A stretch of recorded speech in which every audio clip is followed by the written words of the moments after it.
Vanessa slid the divorce papers across the marble table just as another man's Bentley stopped outside. The envelope made a dry whisper against polished stone, almost lost beneath the low clink of crystal and silverware inside the Manhattan restaurant. Amber light from the brass fixtures caught the diamond on Vanessa Caldwell's finger, the same ring Ethan had placed there 7 years earlier. She tapped one manicured nail against the signature line. "You should read it." Ethan didn't touch the papers. Across from him, Vanessa wore a cream cashmere coat over a black dress he had never seen before. Her perfume carried across the table, sharp with jasmine, mixing with the smell of seared steak and espresso drifting from the open kitchen. "I already did." His voice barely rose above the piano near the bar. Vanessa's fingers stopped. "Then you know I'm not asking for anything unreasonable." Ethan looked through the window behind her. At the curb, beneath the restaurant's gold awning, a black Bentley idled with its headlights washing over wet pavement. A man in a charcoal overcoat stepped from the rear door. Damian Cross.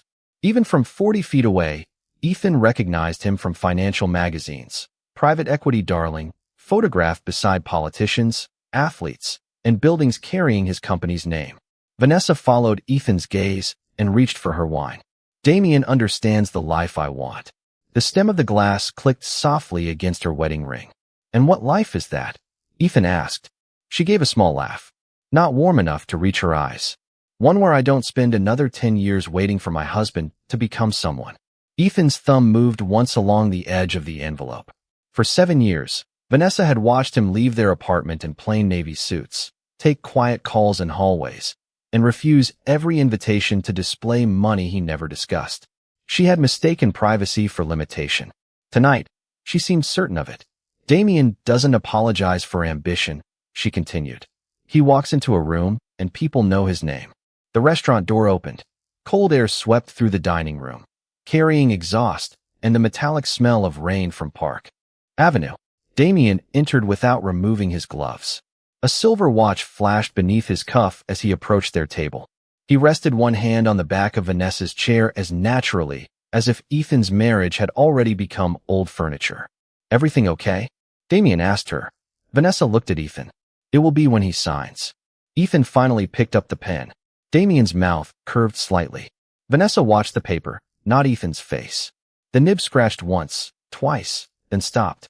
Ethan Caldwell signed his name with the same controlled hand he used on documents Vanessa had never known existed. He capped the pen and pushed the agreement back. "There." Vanessa exhaled through her nose. Damian leaned closer to collect her coat. "I hope you find whatever makes you happy, Ethan." She sounded almost charitable. Ethan lifted his water glass, condensation cold against his fingers. "I already know what matters to me." Vanessa paused, perhaps expecting more. An accusation, a plea, something she could carry away as proof that she had won. Ethan gave her nothing. Damian guided her toward the door, his palm resting lightly between her shoulders. Outside, the Bentley's rear door opened. Vanessa stepped inside without looking back. Ethan remained at the table until the taillights disappeared into Manhattan traffic. Then he placed 2 crisp bills beneath the untouched wine glass, stood, and walked into the cold. 15 minutes later, a private elevator opened onto the 48th floor of a dark glass tower in Midtown. The air smelled faintly of cedar and fresh coffee. Only one office remained illuminated. Claire Morgan rose from behind a walnut desk when Ethan entered, a thick black folder already waiting in her hands. She glanced at his bare ring finger, then at the signed copy of the divorce agreement. "It's done." Ethan placed the papers on her desk. "It's done." Claire opened the black folder. On the first page, embossed in silver beneath Ethan's name, were 2 words Vanessa had never seen: Caldwell Capital. Claire turned the black folder toward Ethan, but he closed it before the first page could settle flat. The soft thud carried through the 48th floor. Office, where the city glowed beyond smoked glass and the ventilation whispered through brushed steel vents. Fresh coffee steamed beside Claire's keyboard, bitter and dark against the faint cedar scent of the room. Ethan loosened his tie and walked toward the windows. 40 floors below, headlights crawled along 6th Avenue like white threads. Somewhere downtown, Vanessa was probably still sitting beside Damian Cross, believing she had traded a quiet husband for a powerful man. Claire touched a key. Three wall monitors woke at once, flooding the office with cold blue light. Cross Meridian closed at 87.40 this afternoon, she said. Damian's fund is leveraged across hospitality, commercial real estate, and the Westbridge acquisition. Ethan turned. Westbridge. Claire brought up the transaction summary. Numbers filled the screen beside a photograph of a glass office complex in Lower Manhattan. He submitted the winning bid 6 hours ago. Ethan walked back to the desk.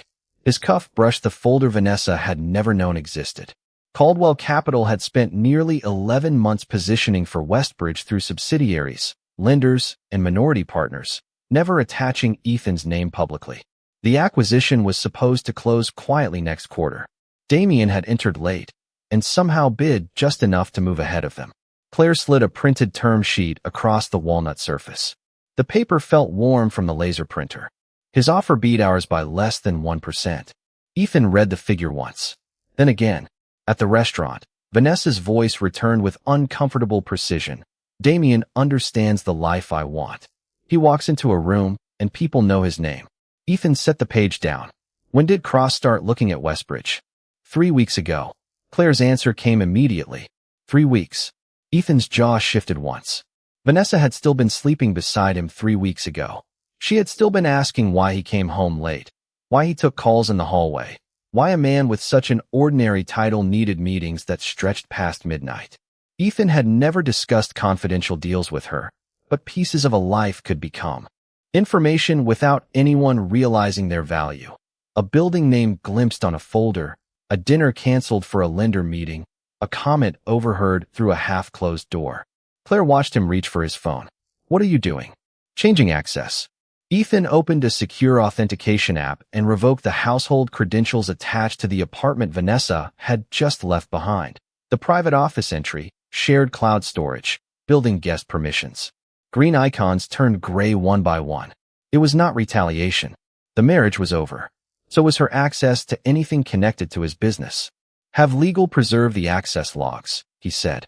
Claire nodded and typed. The quiet clicking of her keyboard replaced the piano music still lingering in his memory. And the divorce? She asked. Exactly as signed. Vanessa gets every dollar the agreement gives her. Claire looked up. Ethan's expression did not move. No challenges. No pressure. Nothing personal goes through Caldwell. That instruction seemed to matter. Claire entered it into her notes before asking. And Cross Meridian? Ethan looked at Damian's company on the center monitor. Its market value sat beneath the logo in clean white numbers. Vanessa had chosen Damian because those numbers looked like certainty. What she did not know was how much of that certainty rested on institutions Ethan controlled without putting his name on the door. Claire opened another screen. A financing diagram appeared. Banks, holding companies, credit facilities, guarantees. Caldwell Capital sat quietly behind two of the structures supporting Damian's expansion. Ethan stepped closer. The office glass was cool beneath his fingertips as he studied the connections. He could have made a call that night. He could have squeezed one lender, delayed one approval, frightened one board. Instead, he reached over Claire's desk and switched off Damian's market profile. The screen went black. Not tonight, Ethan said. Claire stopped typing. Then what do you want me to do? Ethan picked up his wedding ring from beside the divorce papers. For a second, the gold caught the blue light from the monitors. Then he placed it inside the black Caldwell Capital folder and closed the cover over it. Tomorrow morning, I want every legitimate Caldwell exposure to Damian Cross mapped separately from Vanessa's settlement. Claire's fingers hovered above the keyboard. Ethan met her eyes. If this becomes business, I want a clean line between what she chose to leave and what he chose to build. Claire gave one short nod. I'll have it by 8. Ethan took his coat and walked toward the private elevator. Behind him, Claire began opening the Cross Meridian files one by one, and for the first time that night, Damian's empire was no longer being viewed as a competitor. It was being measured. At 7:58 the next morning, Claire placed a single red binder on Ethan's desk and locked the conference room doors behind her. Pale sunlight cut between the neighboring towers, laying hard white bars across the black oak table, while the muted rumble of midtown traffic pressed against the glass 48 floors below. The room was cool enough that condensation formed around Ethan's untouched bottle of water. Claire had done exactly what he asked. Vanessa's divorce settlement sat in a thin white folder at the far end of the table, physically separated from everything else. Damian Cross occupied the red binder. No overlap, Claire said. Vanessa's settlement is clean. Her money, her property, her legal rights stay untouched. Ethan pulled the white folder toward him, signed the authorization beneath counsel's note, and pushed it back. Release everything to her on schedule. Claire gathered it immediately. That decision closed one door. Whatever happened next would not be a bitter husband clawing money away from the woman who left him. Ethan opened the red binder. Inside was something colder, a map of Caldwell Capital's legitimate business relationships with Cross Meridian. Credit support, minority positions, commercial guarantees, a warehouse lending facility tied to Damian's expansion. Nothing hidden, nothing illegal, just agreements Damian had treated as permanent because Caldwell Capital's name rarely appeared where cameras could see it. Claire placed 3 color-coded tabs beside the binder. If we withdraw from the renewal next month, Cross Meridian has to replace approximately $280 million in financing. Ethan turned a page. The paper rasped beneath his thumb. And Westbridge. Their acquisition depends on a bridge facility closing Friday. Claire tapped the blue tab. One of our affiliates is providing the backstop. Ethan stopped.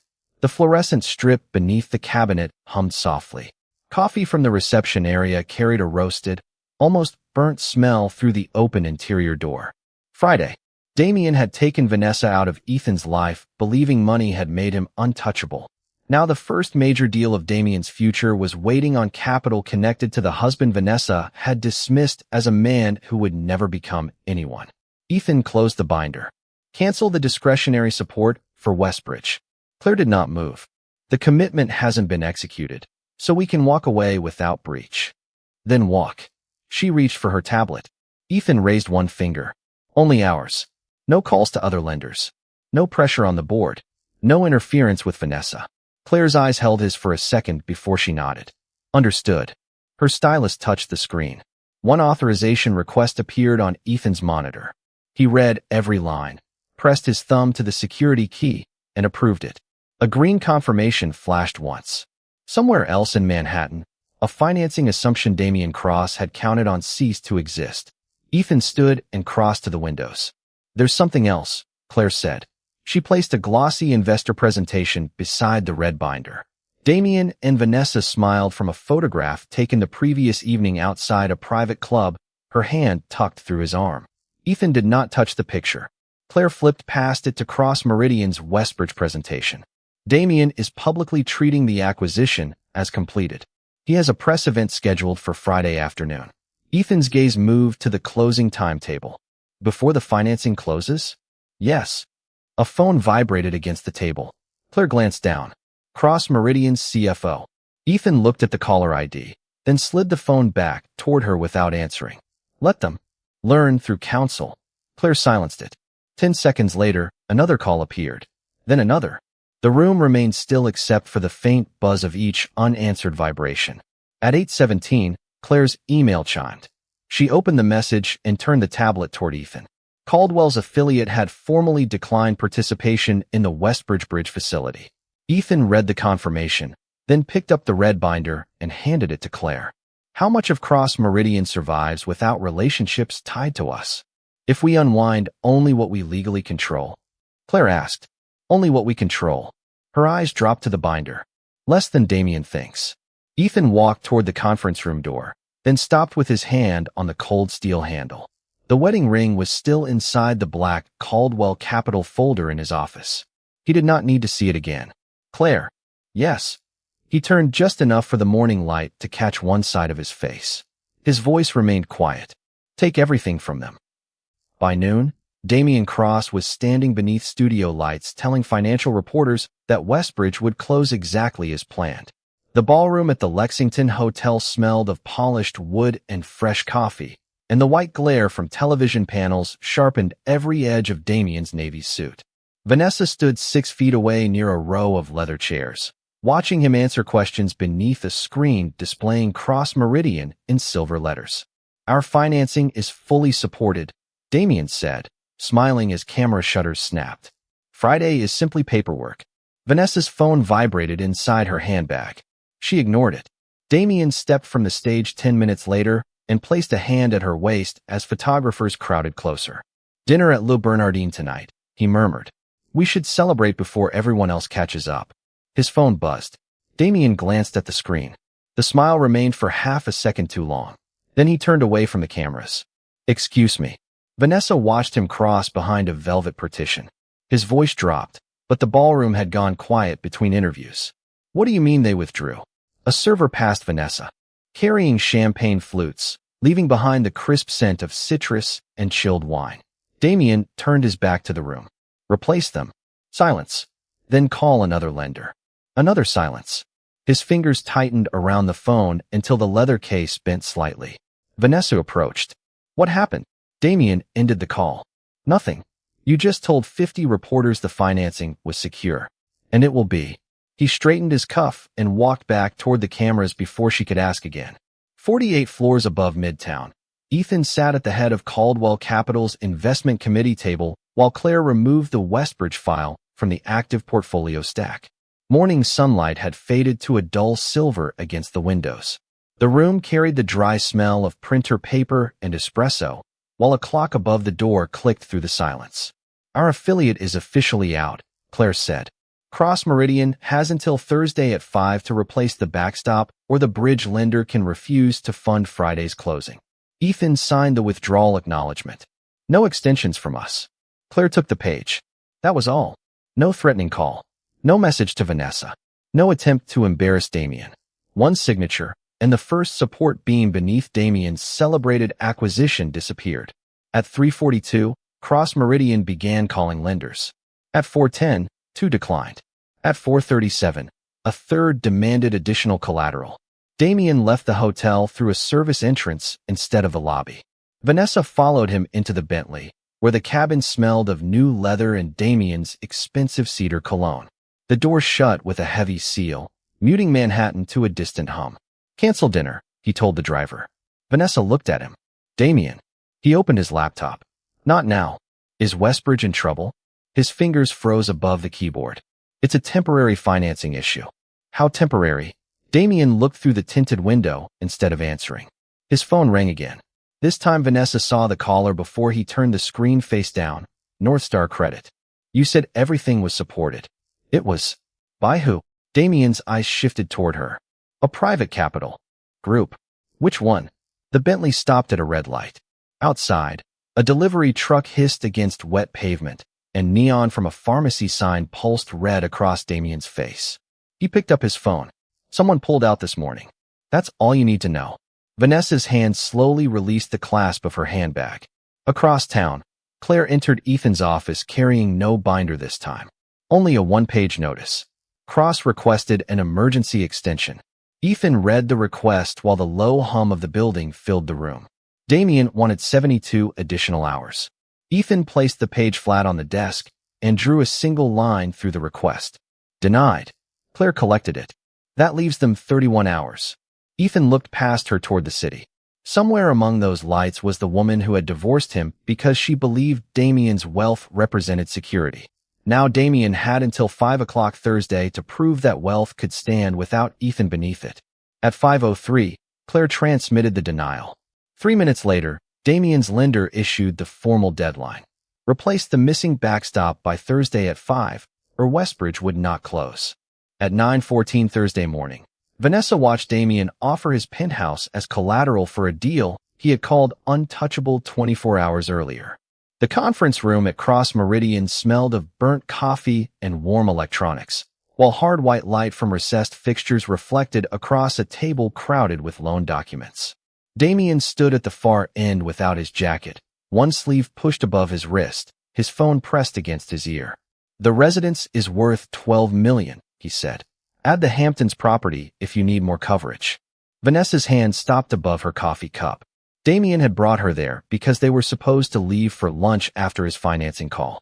Instead, she had spent 40 minutes listening to words she had never heard him use before: liquidity covenant, replacement guarantor, collateral deficiency.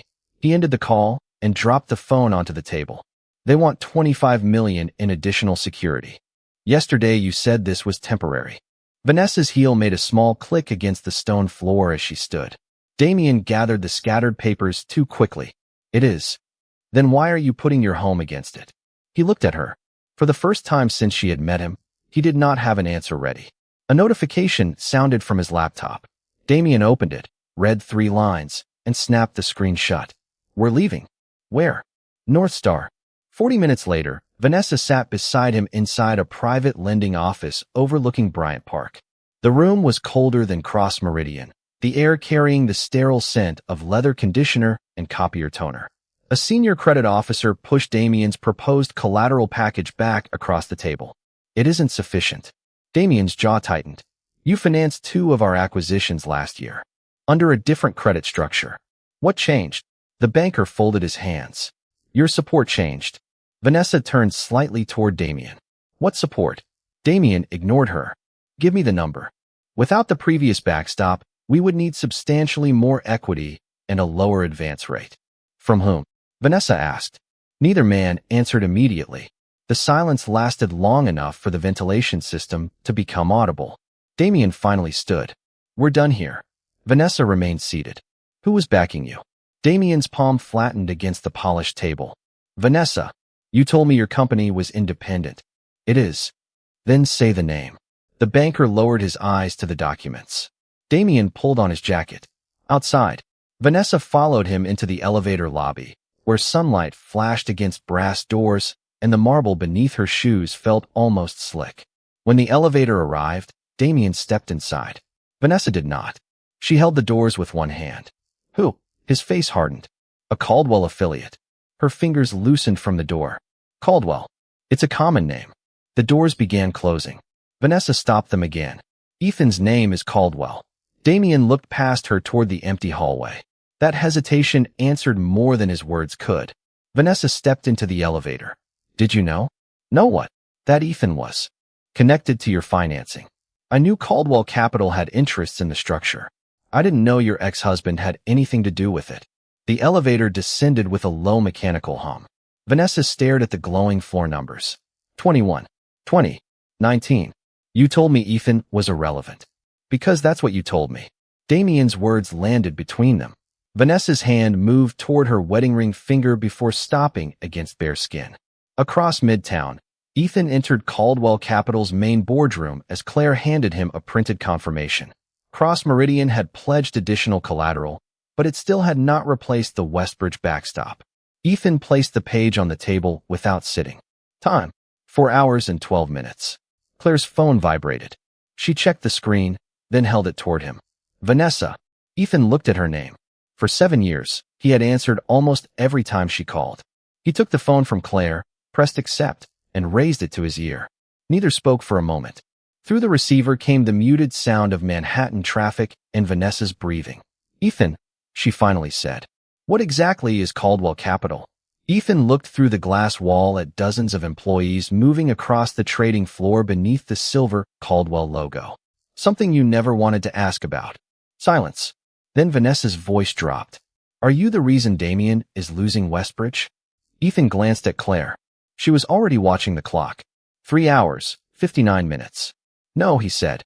Damian is losing Westbridge because he built a deal that only worked as long as my money stayed underneath it.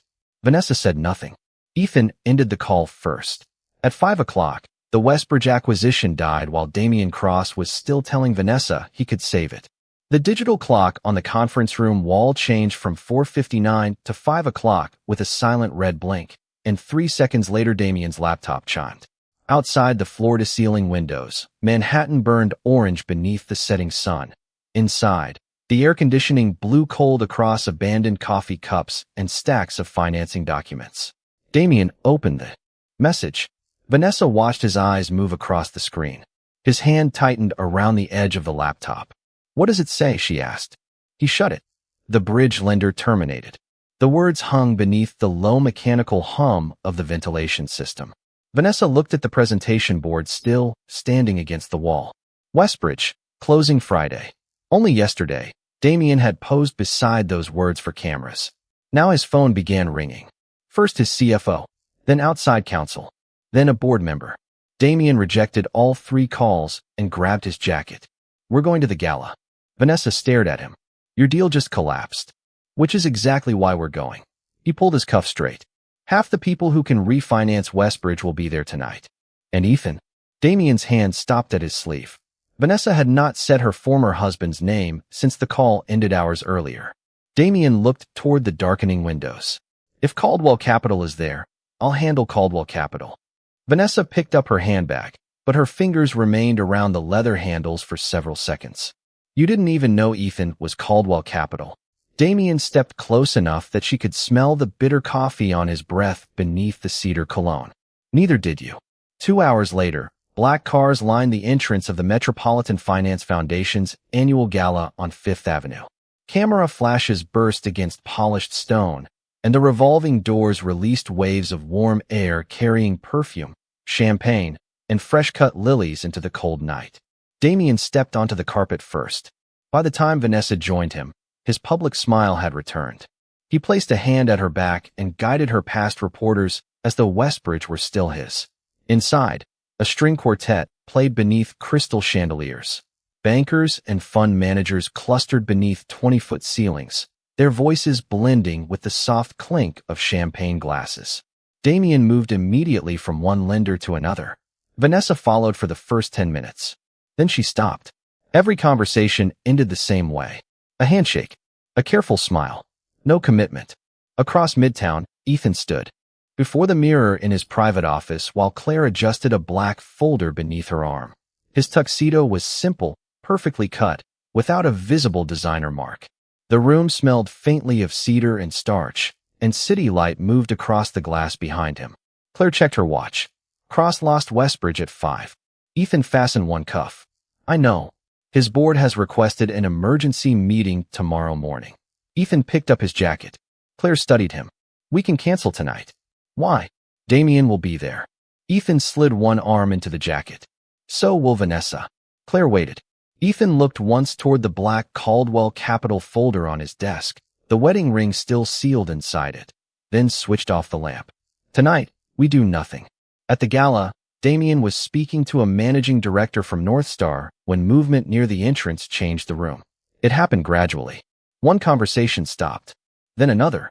A silver-haired bank chairman excused himself in the middle of Damian's sentence and walked toward the doors. 2 CEOs followed. Vanessa turned. Ethan had entered beside Claire. No photographers rushed him. No announcement was made. He simply handed his coat to an attendant while men Damian had spent the evening chasing began crossing the marble floor toward him. Vanessa's champagne glass remained halfway to her lips. Damian followed her gaze. Why are they going to him, he asked. Vanessa lowered the glass slowly. Ethan looked across the ballroom and saw them both. He did not wave. He did not smile. He only gave Claire a small nod and continued forward as the crowd opened around him. For the first time since Vanessa had walked out of their marriage, Damian Cross was no longer the most powerful man in the room. Damian intercepted Ethan beneath the chandelier before Vanessa could take 3 steps toward her former husband. Crystal light spilled across the marble floor, the quartet's strings humming beneath the soft collision of champagne glasses, while the scent of lilies and expensive cologne hung heavily around them. Damian planted himself in Ethan's path with a smile designed for cameras. Caldwell. Ethan stopped. Claire stopped. Beside him, the black folder resting against her hip. Vanessa remained several feet behind Damian, one hand wrapped around the stem of her glass. Cross, Ethan said. Damian glanced at the executives gathered nearby. I was just telling Vanessa how strange New York can be. Yesterday, a man can look completely ordinary. Today, everyone suddenly acts like he owns the room. A few people turned. Damian wanted an audience. Ethan gave him one without offering a performance. You lost Westbridge at 5, Ethan said. Damian's smile tightened. Temporary. The seller terminated your exclusivity at 5:03. Damian's eyes flicked toward Claire. She said nothing. Vanessa lowered her champagne glass. You knew? Damian asked. I knew our capital was no longer supporting you. Ethan's voice stayed level. What happens after that belongs to your company. Damian stepped closer. The polished leather of his shoes gave a quiet scrape against marble. So this is personal. Ethan looked past him for 1 second, directly at Vanessa. She stood beneath the chandelier in the black dress she had worn when she signed away their marriage. But now her shoulders were rigid and the champagne in her glass had gone untouched. Vanessa made her choice, Ethan said. I signed the papers. Her settlement remains exactly what we agreed. Vanessa's lips parted slightly. Damian gave a short laugh. Then why pull the money? Ethan turned back to him. Because it was mine to pull. The quartet finished its piece. Applause rose briefly from the far side of the ballroom, then faded. Into that opening stepped the silver-haired man Vanessa had seen Damian chase for 20 minutes earlier. Charles Whitmore, chairman of North Star Credit, extended his hand past Damian. Ethan, good to see you. Ethan shook it. Charles, your office sent the revised exposure schedule. Whitmore glanced toward Claire. Clean work. Another executive approached. Then another. Not one asked Damian's permission to enter the conversation. Damian slowly moved half a step aside. Vanessa watched the geometry of the room rearrange itself around Ethan. These were the same people Damian had called powerful over dinner, the same. Names he had used as proof that his world was larger than Ethan's. Now they addressed her ex-husband without introductions. A foundation director approached with a microphone. Mr. Caldwell, we're ready for you. Vanessa blinked. Ready for what? She asked before she could stop herself. The director smiled politely. The chairman's remarks. Damian looked at Ethan. Chairman of what? Ethan did not answer. He walked toward the stage. Claire followed. The ballroom lights dimmed, leaving warm pools of gold across white tablecloths. On the enormous screen behind the podium, the foundation logo disappeared. Silver letters replaced it. Caldwell Capital. Vanessa's fingers tightened around the champagne stem. Ethan stepped beneath the spotlight. The applause came first from the bankers, then the CEOs, then nearly everyone in the room. Damian remained perfectly still beside her. Ladies and gentlemen, the foundation director said, please welcome the founder and chairman of Caldwell Capital, Ethan Caldwell. Vanessa's glass touched the table with a small, uneven click. On stage, Ethan adjusted the microphone. No triumphant smile. No glance toward her. Just the same man she had watched sign divorce papers without raising his voice. Damian leaned closer to Vanessa, his words barely audible beneath the applause. You told me he worked in asset management. Vanessa kept staring at Ethan. That's what I thought. When the applause faded, Ethan gave brief remarks about disciplined capital and responsible ownership, then stepped away from the podium without mentioning Damian once. That silence landed harder than accusation. Claire met him at the stairs and handed him her phone. A message had arrived from Cross Meridian's board counsel. Ethan read it, then returned the phone. Tomorrow morning? Claire asked. 9. Damian approached before Ethan could move away. This time there was no smile. What happens at 9? Claire looked to Ethan. Ethan buttoned his jacket. Your board asked Caldwell Capital to attend its emergency meeting. Damian's face went still.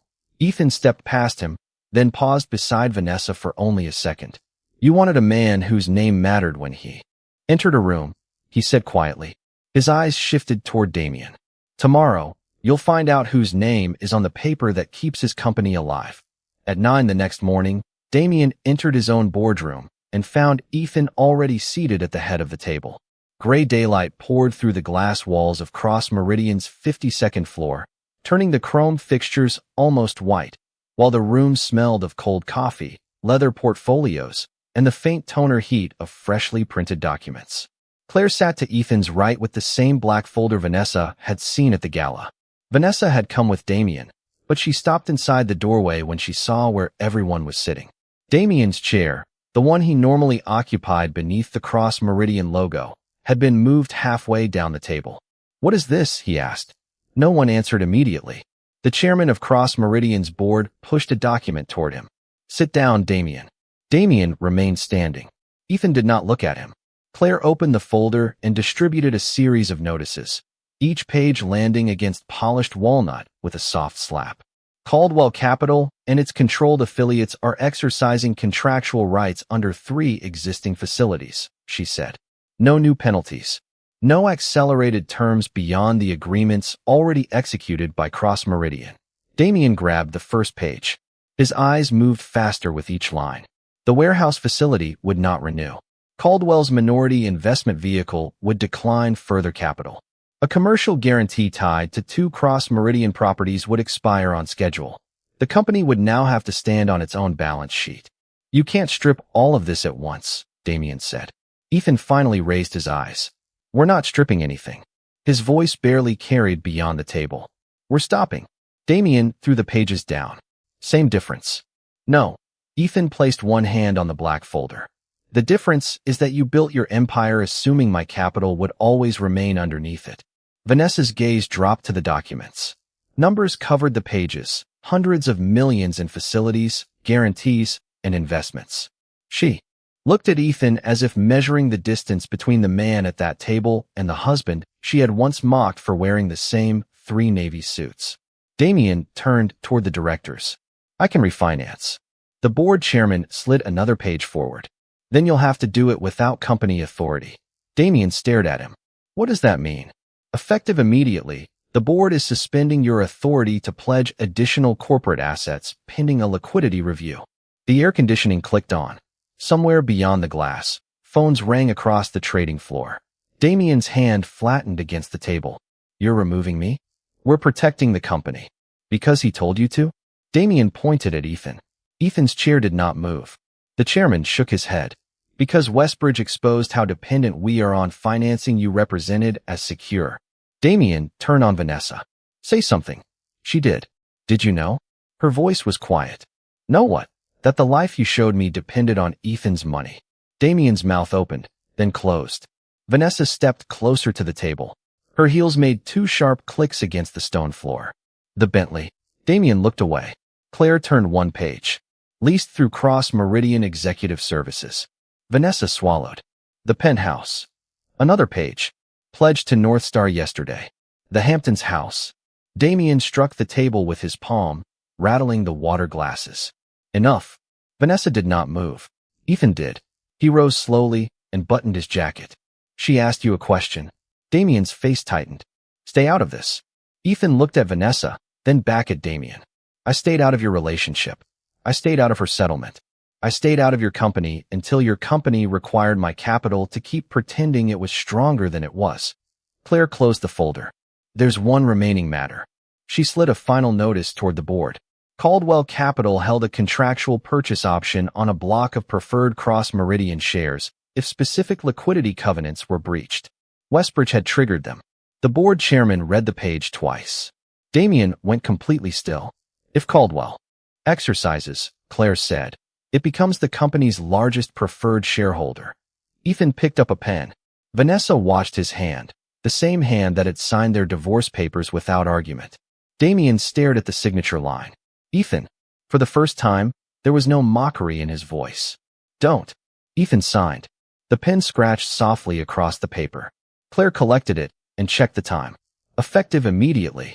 The board chairman removed Damian's nameplate from the head position and set it beside his suspended authority notice. Ethan walked toward the door. Vanessa followed him into the corridor before the elevator could close. Was this what you meant? She asked. Ethan held the doors with one hand. When you told Claire to take everything. He looked at her for a long second. No, the elevator lights reflected coldly across his face. This was only what belonged to the business. Vanessa's fingers tightened around her handbag. Then what's left? Ethan released the doors. As they began sliding shut, Claire answered from beside him. Everything they thought the business could protect. 3 weeks later, Vanessa watched Damian's Bentley disappear from the Cross Meridian garage because the leasing company had come to take it back. The hydraulic gate rattled against concrete, fluorescent tubes buzzed overhead, and the sharp smell of gasoline mixed with cold exhaust as a uniformed driver eased the black sedan toward the ramp. Damian stood 10 feet away with both hands buried in his coat pockets. No cameras waited for him now. The penthouse followed 4 days later. North Star enforced the collateral agreement Damian had signed in his desperate attempt to save Westbridge, and the Hamptons property went onto the market to satisfy another secured obligation. Cross Meridian survived, but smaller, stripped of the borrowed certainty Damian had worn like a tailored suit. Its board permanently removed him as chief executive after the liquidity review. Caldwell Capital did not seize his personal possessions, manufacture defaults, or touch anything it had no contractual right to reach. Ethan had ordered Claire to take everything from them, and Claire had understood exactly what he meant. Remove Caldwell's capital, exercise Caldwell's rights, stop protecting Damian from the consequences of the empire he had built on leverage. Once Ethan's support disappeared, the rest fell under its own weight. Vanessa lost something different. The divorce settlement Ethan had promised remained untouched. Every transfer arrived on schedule. The account in her name stayed hers. So did the property granted to her under the agreement. Ethan never challenged a dollar. But the future Vanessa had chosen, the private cars, the penthouse, the invitations attached to Damian's name, vanished with Damian's position. One evening, she returned alone to the restaurant where she had handed Ethan the divorce papers. Amber light warmed the same marble tables. Silverware chimed softly against porcelain, and the air carried the familiar scent of espresso and grilled steak. Ethan was already there. Vanessa had asked for 10 minutes. He had agreed to 10. She sat across from him without removing her coat. For several seconds, neither touched the water between them. "Damian and I are finished," she said. Ethan's fingers remained loosely folded beside his glass. "I heard. He says you destroyed him." Damian signed every agreement Claire enforced. "I know." Vanessa looked toward the window. A black sedan stopped beneath the gold awning, but it belonged to strangers. "I thought his money meant he was stronger than you." Ethan said nothing. She gave a small, brittle laugh. "I thought your silence meant you had nothing." The restaurant's piano moved into a slower song. Vanessa lowered her eyes to the place on Ethan's left hand where his wedding ring had once been. "Why didn't you tell me?" "Tell you what?" "Who you were." Ethan lifted his water glass. Cold condensation gathered beneath his fingertips. "You knew who I was for 7 years." Vanessa looked up. "I knew your name. I didn't know what it meant. That was the problem." Her lips pressed together. "Did you do all of this because I left you?" Ethan set the glass down carefully. "No, then because I chose him." "You were free to choose him." "Then why?" Ethan leaned back. "Because after you left, I stopped allowing my money, my guarantees, and my companies to carry the man you chose because you believed he was richer than me." Vanessa's eyes stayed fixed on him. "And when Claire found rights Caldwell already owned, I told her to exercise them. Nothing more." She swallowed. "You could have taken my settlement too." "No, your lawyers could have fought it. I signed it. Why let me keep everything?" Ethan looked at the woman who had once told him she was tired of waiting for him to become someone. "Because what belongs to you is yours. I never needed to make you poor to prove you were wrong." Vanessa's hand tightened around her napkin. "Is there any chance for us?" Ethan stood. The chair legs whispered across the floor. He placed enough cash beside his untouched coffee to cover both checks. No one word. No punishment inside it. No invitation either. Outside, the Manhattan night reflected silver across the wet pavement. Claire waited beside a dark sedan with a tablet tucked beneath one arm. When Ethan stepped through the revolving door, she opened the rear door for him. "Everything finished?" he asked. Claire nodded. "Cross Meridian is stabilized under the new board. Damian has no remaining authority. Vanessa's settlement is fully transferred and closed. There's nothing left to execute." Ethan glanced through the restaurant window. Vanessa remained at the marble table where their marriage had ended, surrounded by the same amber light, finally looking at the empty chair across from her. Ethan reached into his coat and removed the wedding ring Claire had returned from the black folder that morning. He held it once beneath the streetlight, then slipped it into a small envelope containing the finalized divorce decree and handed both to Claire for permanent storage. The sedan door closed with a quiet, solid sound. As the car pulled away, Ethan never looked back.